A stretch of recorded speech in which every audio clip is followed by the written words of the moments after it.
The Robben Island Museum has declared 2023 as the year of late Pan-African Congress leader Robert Sobukwe.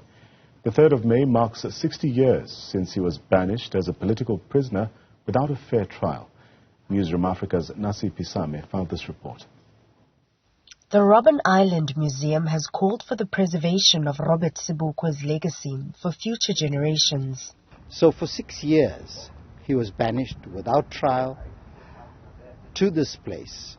And when he left here on the 4th of May 1969, he was banished again to Galeshewe Township in Kimberley.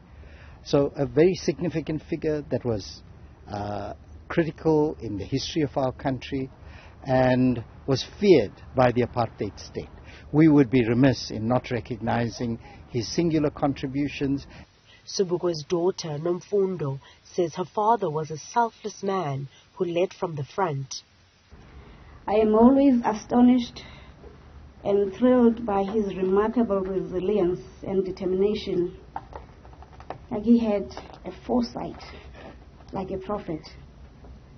He knew that we are meant for better things than struggling, suffering and succumbing. How relevant his words and teachings are. We are living in difficult times when thousands of youth are roaming the streets in search of work. And it's said that 60 years later, they are still roaming the streets. But we should not give up. We should not give up on South Africa. Let us be resilient and continue fighting. The PAC says it will continue to preserve Sobukwe's legacy. He would be so disappointed firstly by his own comrades who were with him here on Robben Island from the ruling party, who have compromised everything that he stood for. Not only what Sobukwe stood for, but everything that the liberation movement as a whole stood for. That is the liberation of humankind. So he would be very disappointed with how we are doing, with how politics have turned out to be toxic, thieves, corruption.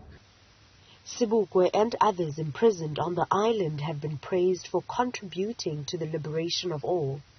For Newzroom Afrika on Channel 405, I'm Nasiphi in Cape Town.